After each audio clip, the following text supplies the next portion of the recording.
Okay बच्चों, आगे बढ़ने से पहले कुछ इंपॉर्टेंट नोट्स हैं, इसको एज प्रॉपर्टीज भी हम देखेंगे, ठीक है, समझेंगे और इसको याद रखेंगे ताकि आगे जाके हमारा एप्लीकेशन काफी आसान हो जाए इन प्रॉब्लम्स। प्रॉपर्टी ये है कि अगर आपके पास, पहले समझेंगे ये प्रॉपर्टी याद कैसे रखनी है, ठीक है। अगर आपके पास ये एक्सपोनेंशियल का बेस और ये लॉग का बेस, ये दोनों सेम हो तो हम ये समझेंगे कि ये पूरा टर्म जो है वो गायब हो जाता है, ओके, और सिर्फ हमारा आंसर बी बच जाता है। अब ये आया कैसे ये समझिए, ठीक है। हमने एक प्रॉपर्टी पढ़ी थी कि ये दोनों क्वांटिटीज क्या होते हैं, इंटरचेंजेबल होते हैं, ठीक है, ठीक है। इसको हम इंटरचेंज कर सकते हैं और इसका हमने प्रूफ भी देखा था। तो ये हो जाएगा अपना b to the power log a base a, ठीक है। अब हमें पता है लॉग a बेस a की वैल्यू क्या होती है, 1 होती है, यानी ये वैल्यू हो जाएगी b, ठीक है। प्रूफ भी उतना ही सिंपल, बहुत याद रखना भी उतना ही सिंपल, एग्जैक्टली, क्या बात है, ठीक है। अब ये वाली प्रॉपर्टी देखते हैं, ठीक है। इसको भी एक्चुअली इसी का यूज करेंगे। तो इसके लिए आपको यह समझना है कि अगर आपके पास a to the power some x square दिया हुआ है तो this is nothing but a to the power x to the power x। सही बात है। इसको ध्यान में रखते हुए ये प्रॉपर्टी प्रूफ करते हैं, ठीक है। तो a to the power log square था तो इसको हम ऐसे लिख सकते हैं n to the power log of b base a। सही बात है, ठीक है। अब वापस से ये वही चीज आ गई, ओके, ठीक है, तो b बन गया, तो ये वैल्यू b बन जाएगी, ठीक है। तो ये b to the power log b base a हो जाएगा। क्या बात, तो ये प्रूफ हो गया आपका, ठीक है। तो ये दोनों चीजें ध्यान में रखेंगे तो क्या होगा, हमें आगे क्वेश्चन करने में बहुत आसानी होगी, राइट। ओके बच्चों, तो पिछली प्रॉपर्टी से रिलेटेड कुछ सवाल आप यहां पे देखो। यहां पे भी देखो हमारे पास वही है, 5 to the power log square of x base 5। अभी अभी हमने जो प्रॉपर्टी पढ़ी थी, ये प्रॉपर्टी पढ़ी थी a to the power log b base a whole squared, इसको हमने क्या लिख लिया था, b to the power log b base a, ठीक है। सेम प्रॉपर्टी हम यहां पे यूज करेंगे, तो ये बन जाएगा हमारे पास x टू द पावर, यहीं पे सॉल्व कर लेते हैं इसको, ये x to the power log x base 5 और ये वापस से x to the power log x base 5 लिखा हुआ है, ठीक है, इज इक्वल टू 1250, राइट, ठीक है। अब यहां से लेके आते हैं तो ये हो जाएगा twice of x to the power log x base 5 is equal to 2 into ये 625 होगा, यानी 5 टू द पावर 4 लिख लेते हैं, ठीक है। तो ये 2 और 2 कैंसिल हो गया। अब यहां से हम क्या करेंगे, दोनों तरफ लॉग ले लेते हैं टू द बेस 5, तो taking log to the base 5 हमारे पास एक्सप्रेशन हो जाता है, ये बन जाएगा आपके पास लॉग ऑफ x बेस 5, ये पावर इधर मल्टीप्लाई हो जाएगा, और यहां पे चलो एक स्टेप एक्स्ट्रा कर लेते हैं, ठीक है। तो हम यहीं पे पहले लॉग ले लेते हैं, log x to the power log x base 5 और is equal to log 5 base, यहां 5 बेस और 5 टू द पावर 4, ठीक है। हमने प्रॉपर्टी पढ़ी थी कि ये वाला टर्म इधर बाहर आके मल्टीप्लाई हो जाता है, तो देखो ये टर्म इधर बाहर आके मल्टीप्लाई हुआ तो यहां से वापस बचेगा आपके पास लॉग ऑफ x बेस 5, तो ये बन जाएगा आपका लॉग ऑफ x बेस 5 का स्क्वायर। समझ में आया कैसे, ये पावर इधर बाहर आके मल्टीप्लाई हुआ और यहां पे अभी भी आपके पास बचा हुआ है लॉग ऑफ x बेस 5, तो ये log of x base 5 multiply हो गया और यहां से ये वैल्यू आपको दिखेगी तो ये 4 हो जाएगी, ठीक है। इसको सिंप्लीफाई करोगे आप तो आपके पास लॉग ऑफ x बेस 5 की वैल्यू 2 आएगी या फिर -2 आएगी, और यहां से अगर आप देखते हो तो x की वैल्यू 5 स्क्वायर या फिर 5 टू द पावर -2, देयरफॉर आपका फाइनल आंसर होगा x इज इक्वल टू 25 और 1/25। एक बार चेक भी कर लेंगे कि किसी के लिए अनडिफाइंड तो नहीं हो रहा, सही बात है, तो 25 के लिए कोई प्रॉब्लम नहीं है, 1/25 के लिए भी कोई प्रॉब्लम नहीं है, तो ये दोनों ही क्या हो जाएंगे, हमारे आंसर हो जाएंगे। आप एक सर, बच्चों को अक्सर ये डाउट होता है कि हम कैसे समझे कि कब हमें लॉग लेके क्वेश्चन सॉल्व करना है, कब हमें नॉर्मली ऐसे सॉल्व कर लेना है, मतलब यहाँ पे हमने एक एक्स्ट्रा लॉग लिया, क्यों लिया? तो इसका एक्सप्लेनेशन ये है बच्चों कि जब भी आपके पास एक्सपोनेंट में आपका वेरिएबल है, जब भी आपके पास एक्सपोनेंट में आपका वेरिएबल है तो क्वेश्चन सॉल्व करने के लिए हमें यूजुअली लॉग लेना पड़ता है, अनलेस कि अगर आप बाय ऑब्जर्वेशन उसको कर पाओ, ठीक है, which is not every time हाँ, और वो हम रिकमेंड भी नहीं करते। हाँ, रिकमेंड भी नहीं करते। हमेशा आपको क्रॉस वेरीफाई तो कर लेना है, राइट। बाय ऑब्जर्वेशन भी आप निकाल हाँ। पा रहे हो, दैट्स समथिंग जिससे आपको कॉन्फिडेंस आएगा बिल्कुल। कि मैं ऐसा कर पा रहा हूँ। लेकिन to get the correct final answer हाँ, बिल्कुल। आप सिर्फ ऑब्जर्वेशन पे मत जाइए, नहीं। हमेशा प्रॉपर तरीके से। तो यही एक्सप्लेनेशन है सर कि जब भी आपके एक्सपोनेंट में कोई आपका वेरिएबल है तो आपको लॉग लेके उस क्वेश्चन को सॉल्व करना चाहिए। जैसे एक एग्जाम्पल और देखते हैं। ठीक है, जैसे यहां पे भी देखो, सबसे पहले देखो आपकी नजर यहीं पे गई। सही बात। एक्सपोनेंट में हमारा क्या है, अपने पावर में हमारा वेरिएबल है। तो अब इस क्वेश्चन को सॉल्व करने के लिए सबसे पहला ही ख्याल आपका ये आना चाहिए कि हमें लॉग लेना पड़ेगा। ठीक है, ठीक है, तो लॉग लेना पड़ेगा। कौन सा बेस लेंगे, तो जो ऑलरेडी अवेलेबल बेस क्वेश्चन में है वही बेस आप लॉग में लीजिए। ठीक है। तो यहां पे भी हम क्या करेंगे, taking log to the base 10। दोनों तरफ हमने log टू द बेस 10 ले लिया। तो यहां से भी आप देखो, ये log x plus 1 log base 10 x plus 1 ये बन जाएगा। और ये बनेगा आपके पास log 100 base 10 plus log x plus 1 base 10। अभी ये बात हमने करी थी कि ये जो पावर है बाहर आके मल्टीप्लाई होगा, तो यहां पे भी आपके पास log of x plus 1 base 10 रह जाएगा। यानी ये एक्सप्रेशन बन गया आपका log of x plus 1 base 10 whole squared. ये टर्म भी हम इस तरफ ले आते हैं, तो minus log of x plus 1 base 10, और ये वैल्यू तो हमारी 2 हो जाएगी, तो माइनस 2 इज इक्वल टू 0। ठीक है, अब ध्यान से देखो, आपको क्वाड्रेटिक दिख रहा है। ज्यादा सिंप्लीफाई करना है तो इसको हम सब्सटीट्यूट भी कर सकते थे y। ठीक है, चलो हम y सब्सटीट्यूट या t सब्सटीट्यूट कर लेते हैं। ठीक है, तो इस क्वांटिटी को हम t सब्सटीट्यूट कर लेते हैं। ऑल्दो आप यहां से भी आप फैक्टराइज कर सकते हो, बट फॉर द कन्वीनियंस हम लोग इसको t सब्सटीट्यूट कर देते हैं। तो ये एक्सप्रेशन बन जाएगा t square minus t and minus 2 is equal to 0, which can be factorized as t minus 2 into t plus 1 is equal to 0। ठीक है, ठीक है, यहां से हमारे पास t की दो वैल्यू आ गई, t इज इक्वल टू 2 और माइनस 1।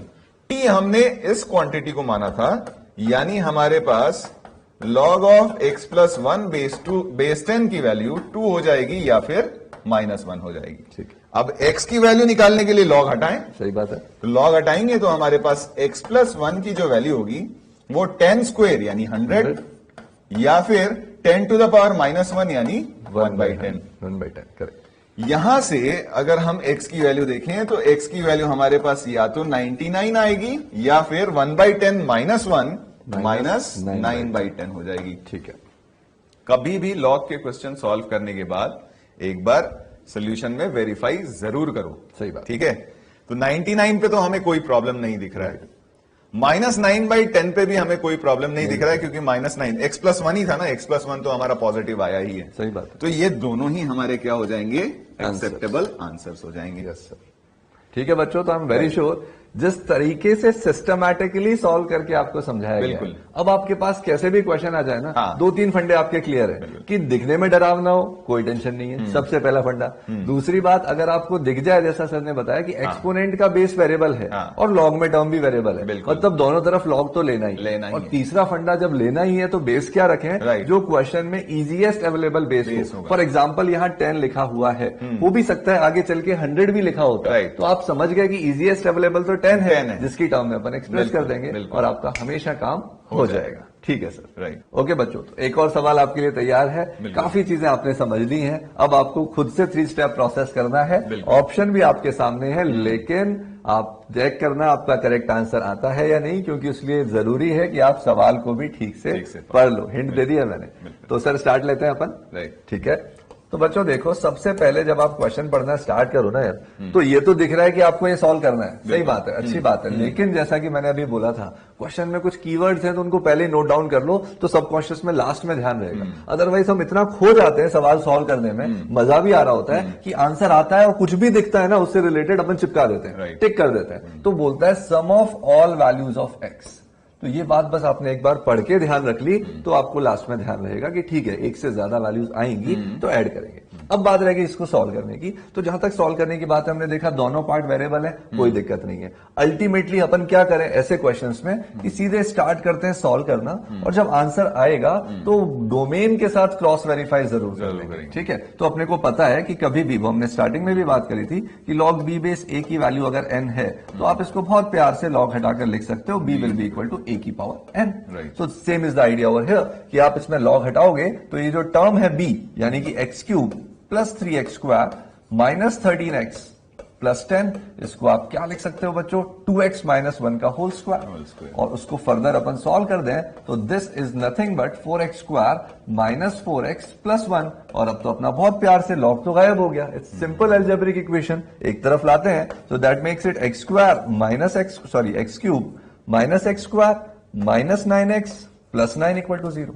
अब जब भी क्यूबिक आती है बच्चों, है ना, तो आप हमेशा मान के चलो इट्स बेटर कि हम एक रूट उसका हिट एंड ट्रायल से निकालें और दूसरा रूट उस फैक्टर से डिवाइड करके क्वाड्रेटिक मिलेगी। तो अब यहाँ तो ऑब्जर्वेशन से दिख रहा है हिट एंड ट्रायल में यार 1 जैसे ही लेंगे 1 1 cancel, minus 9 cancel, x equal to 1 पे 0 है तो x माइनस 1 तो इसका एक फैक्टर होना पड़ेगा। अब नेक्स्ट इंपॉर्टेंट बात ये आती है कि आप इसको फर्दर डिवाइड कर लीजिए। डिवाइड आप चाहें तो जो अपना प्रॉपर वे आउट होता है वहां से भी कर सकते हैं, है ना। और जब आप वहां से डिवाइड करेंगे तो देखेंगे एक्सप्रेशन क्या आता है। तो उस एक्सप्रेशन के लिए आप देखेंगे एक्स क्यूब को बैलेंस करने के लिए एक्स स्क्वायर आना पड़ेगा, minus x square already balance है, तो फाइनली आपको दिखेगा this is the overall divide करने के बाद जो एक्सप्रेशन। राइट, यहाँ भी दिख रहा था, जैसे हम यहाँ से एक्स स्क्वायर कॉमन ले लें तो एक्स माइनस 1 बच जाएगा, 9 कॉमन ले लें तो भी एक्स माइनस 1 बच जाएगा, तो एक्स माइनस 1 कॉमन आ गया। तो किसी भी तरीके से आप कर सकते हैं। तो अल्टीमेटली आपने देखा x minus 1, x minus 3, x plus 3 equal to 0। Right, यानी आपके पास जो पॉसिबल वैल्यूज ऑफ x आई यहां से, इसको मैं आगे बढ़ा रहा हूं, y x इक्वल टू 1 और 3 और माइनस 3, लेकिन आपने यहां क्वेश्चन मार्क लगा दिया कि सारी लेनी भी है कि नहीं, क्योंकि जैसे ही आप सम करेंगे आपने देखा 1 और ऑप्शन में आपको पहला ऑप्शन लिखा हुआ और आपने टिक लगा दिया, बिंदास किया, मजा आ गया, बहुत मेहनत से सॉल्व किया, आंसर भी आ गया। लेकिन आपको जैसा कि हमने स्टार्टिंग में बताया था, सर और मैं बार बार बोल रहे हैं कि फाइनल आंसर को आपको क्रॉस वेरीफाई करना है कि ये एक्सेप्टेबल भी है कि नहीं। x इक्वल टू 1 पर ध्यान से देखो बच्चों, 1 पर बेस की बात करेंगे, बेस 1 हो रहा है, अलाउड ही नहीं है, x equal to 1 not allowed. फिर x इक्वल टू 3 की बात करेंगे, देखा 3 पर 5 वैल्यू आ रही है, कोई टेंशन नहीं है। 3 पर यहां आपने ओवरऑल पुट किया तो भी वैल्यू पॉजिटिव आ रही है, कोई टेंशन नहीं है, 3 एक्सेप्टेबल हो गई सर। और माइनस 3 जैसे ही रखने लगे पाप होने वाला है, बेस नेगेटिव बन रहा है, वो तो अलाउड ही नहीं है।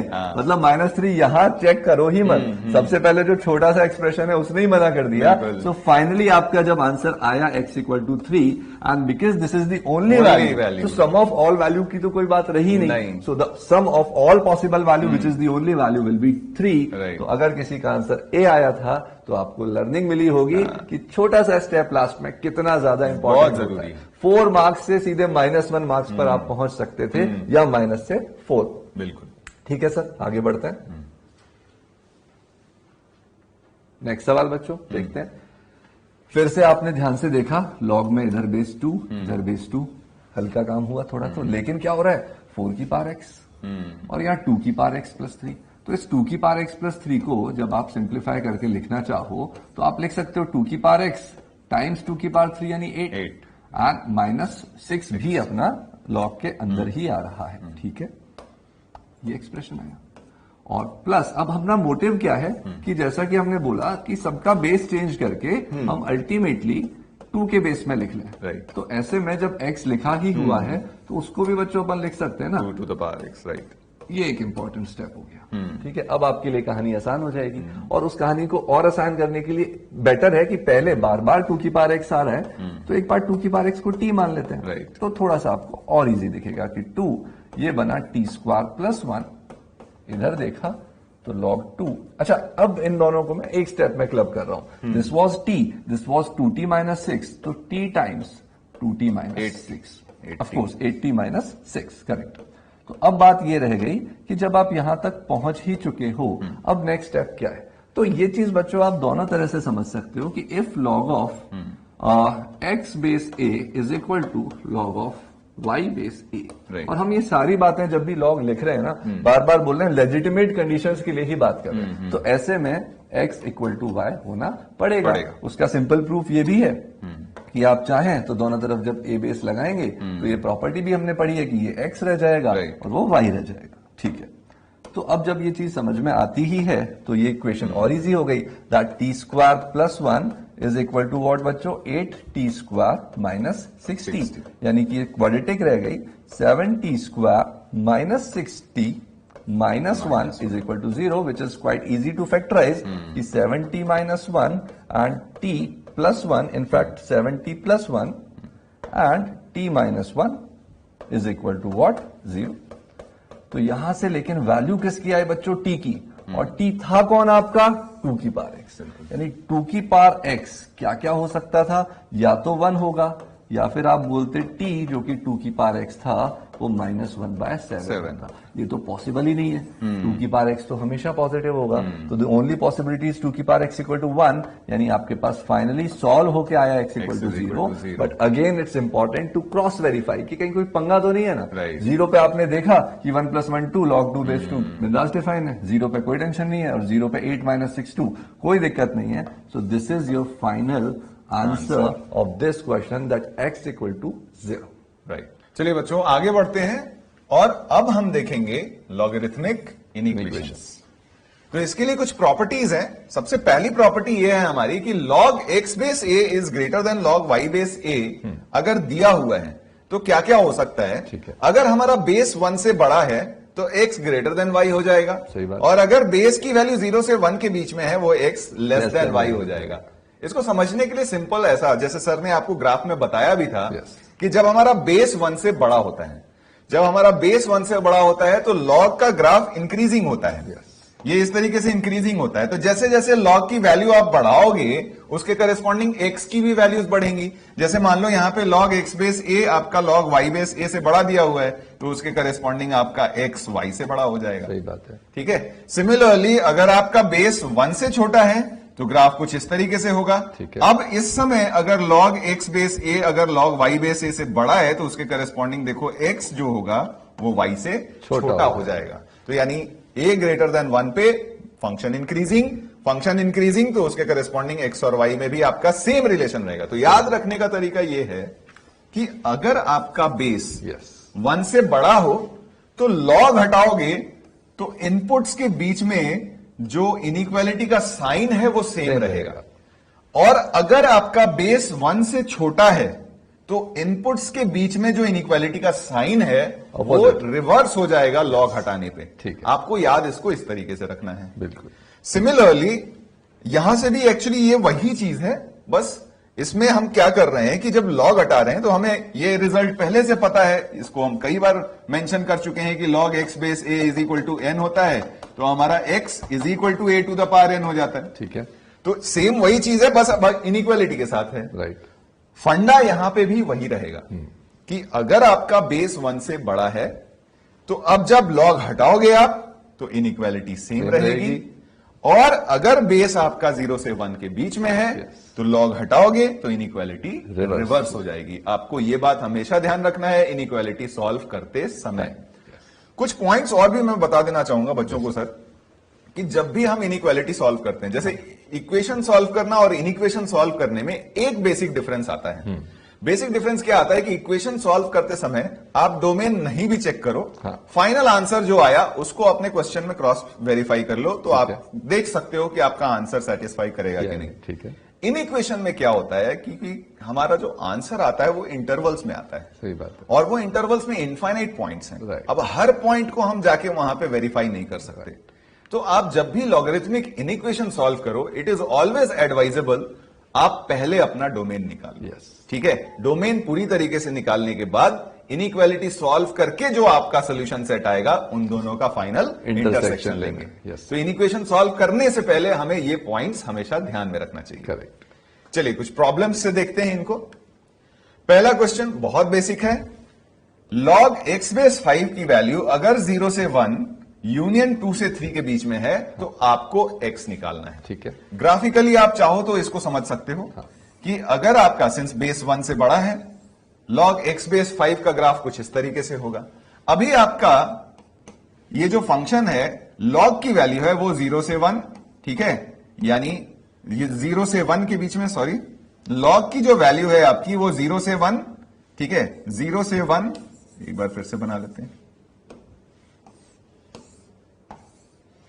0 से 1 के बीच में, ठीक है, और 2 से 3 के बीच में दी हुई है। तो उसके करस्पॉन्डिंग आपको अपने x की वैल्यूज निकालनी है। तो x की वैल्यूज अगर निकालते हैं तो हमारा ये इंटरवल कुछ इस तरीके से आएगा, लेकिन ये एग्जैक्ट वैल्यू निकालेंगे कैसे, बात ये आती है।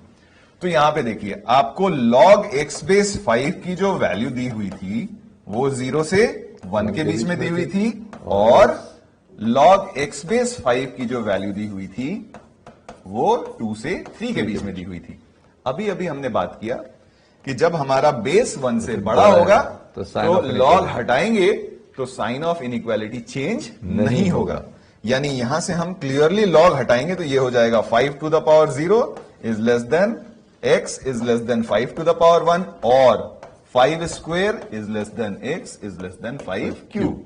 तो यहां से क्लियरली हम देख सकते हैं कि ये x की जो वैल्यू आएगी 1 से 5 या फिर 25 से 125 के बीच में लाई करेगी। ठीक है, तो हम फाइनली अपना आंसर लिखेंगे तो x belongs to 1 to 5 union 25 to 125, और ये हमारा फाइनल आंसर हो जाएगा। बिल्कुल। तो बच्चों ध्यान से देखा जाए तो पूरा कॉन्सेप्ट आपने समझ लिया। बिल्कुल। अब से इस तरह का क्वेश्चन है ना 10 सेकंड में खत्म कर देंगे। बिल्कुल। जैसे ही देखा कि यार 5 जो अपना है बिल्कुल, ये इसका बेस 1 से बड़ा है, बिल्कुल, और आपको अगर x पर जाना है यानी लॉग को गायब करना है तो 5 की पार लगाते जाओ, सब सारे पावर काम होता जाएगा। तो 5 की पार 0 1, 5 की पार 1 5, यूनियन 5 की पार 2 25, 5 की पार 3 125, और ये आपका आंसर आ गया। बिल्कुल, ठीक है। और यहीं अगर बेस 1 से छोटा होता तो फिर आपको केयरफुल रहना पड़ता, ऑपोजिट हो जाती बेसिकली। ये अगर मान लो यहाँ पे 5 के बदले में 1/2 होता तो 1/2 का पावर 1 1/2 का पावर 0, मतलब ये दोनों पोजीशंस इंटरचेंज हो जाएंगे बस। ठीक है, नेक्स्ट क्वेश्चन सॉल्व करते हैं। आपके पास log base 2, log base 4, log x base 5 greater than 0। अभी अभी हमने बात करी थी कि हम हमेशा डोमेन की बात पहले कर लेते हैं, लेकिन डोमेन निकालते समय भी हम थोड़ा अगर दिमाग लगाएं तो हम अपना बहुत सारा मेहनत कम कर सकते हैं। ठीक है। जैसे फॉर एग्जांपल डोमेन हम निकालना शुरू करते तो पहले इस वाले लॉग के लिए निकालते तो उसके करस्पॉन्डिंग x आपका पॉजिटिव होता। ठीक है। इस लॉग के करस्पॉन्डिंग निकालते तो x पॉजिटिव होना चाहिए था। अब इस लॉग के करस्पॉन्डिंग निकालेंगे तो ये पॉजिटिव होना चाहिए। अगर ये पॉजिटिव होना चाहिए तो x की वैल्यू 1 से बड़ी होनी चाहिए। करेक्ट। फिर इस वाले लॉग को अगर डिफाइन करेंगे तो ये लॉग हमारा पॉजिटिव होना चाहिए, ये लॉग हमारा पॉजिटिव होना चाहिए, यानी इस लॉग की वैल्यू 1 से बड़ी होनी चाहिए, यानी इस x की वैल्यू 5 से बड़ी होनी चाहिए। ठीक है। तो इफेक्टिवली अगर आप देखो तो हमने इस लॉग को डिफाइन करने के लिए x को 5 से बड़ा किया था, इस लॉग को डिफाइन करने के लिए x को 1 से बड़ा किया था, इस लॉग को डिफाइन करने के लिए x को 5 से बड़ा किया था। तो इफेक्टिवली जो इस लॉग को हमने डिफाइन किया वो अल्टीमेटली सारे अंदर वाले लॉग्स को अपने आप डिफाइन कर दे रहा है। लेकिन फिर भी फॉर अ स्टैंडर्ड प्रैक्टिस आप इसको प्रॉपरली डोमेन निकालो। शुरुआत के कुछ क्वेश्चंस के लिए तो जरूर निकालो, बाद में फिर आप उसको मेंटली भी कर सकते हो कि अच्छा ये लॉग डिफाइन हो गया तो ये अंदर के सारे लॉग्स डिफाइन होने पड़ेंगे, क्योंकि बेस आपके हर बार क्या है, सेम नेचर के हैं, दैट इज 1 से बड़े हैं, यानी ये फंक्शन अपना इंक्रीजिंग नेचर में ही जाएगा। हाँ, अगर बीच में कहीं कोई फंक्शन, मतलब यहां पे अगर बेस 1 से बड़ा, यहां बेस 1 से छोटा हो जाता तब फिर हम इसको प्रॉपरली पूरा निकाल के ही करते हैं। लेकिन इसीलिए मैं बोल रहा हूं कि इसको आप एज अ स्टैंडर्ड प्रैक्टिस बना लो कि हम लोग सबसे पहले तो जो भी काम करेंगे इनइक्वालिटी में डोमेन के लिए करेंगे। करेक्ट। तो सबसे पहले फॉर डोमेन,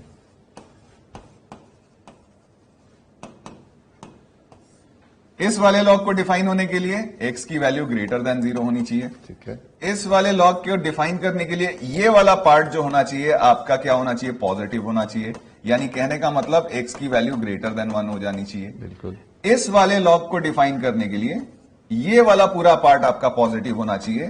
तो log 4 log base 5 x greater than 0, यानी log 5 base x greater than 1, यानी x ग्रेटर देन 5। अब हमारे पास क्या हो गया, तीनों लॉग्स डिफाइन हो गए। राइट। अब लॉग्स डिफाइन हो गए तो इन तीनों का इंटरसेक्शन बेसिकली हमारा क्या आ जाएगा, डोमेन। तो हमारा फाइनल डोमेन आ गया इन तीनों पार्ट्स का इंटरसेक्शन, और हम क्लियरली देख रहे हैं कि ये इंटरसेक्शन अपना कहां से कहां तक आया, 5 टू इंफिनिटी। ठीक है, ये हमने डोमेन निकाल लिया। अब क्या करेंगे, हम इनइक्वालिटी सॉल्व करेंगे। ठीक है। इनइक्वालिटी सॉल्व करेंगे तो पहले बेस हम देख रहे हैं 1 से बड़ा है, ये लॉग हटाएंगे तो हमारे पास log of 4 base log of 5 x base is greater than 1 आ जाएगा। फिर अब ये वाला लॉग हटाएंगे तो यहां से log of x base 5 greater than 4 आ जाएगा। और फिर जब ये वाला लॉग हटाएंगे तो x की value greater than 5 to the power 4 आ जाएगी। ठीक है, तो ये हमारा सोल्यूशन आया इन इक्वेशन सॉल्व करके। ठीक है, तो अभी अभी हमने बात करी थी कि जो हमारा सोल्यूशन आएगा और जो हमारा डोमेन आएगा, हमें x की वैल्यू बेसिकली इन दोनों के इंटरसेक्शन से निकालनी है। सही बात है। तो इसको मैं 4th बोल देता हूं, इसको मैं 5th बोल देता हूं। ठीक है, तो आपका आंसर जो होगा वो 4 इंटरसेक्शन 5 आएगा और यहां से आपका आंसर हो जाएगा x belongs to 5 to the power 4 to infinity. Yes sir.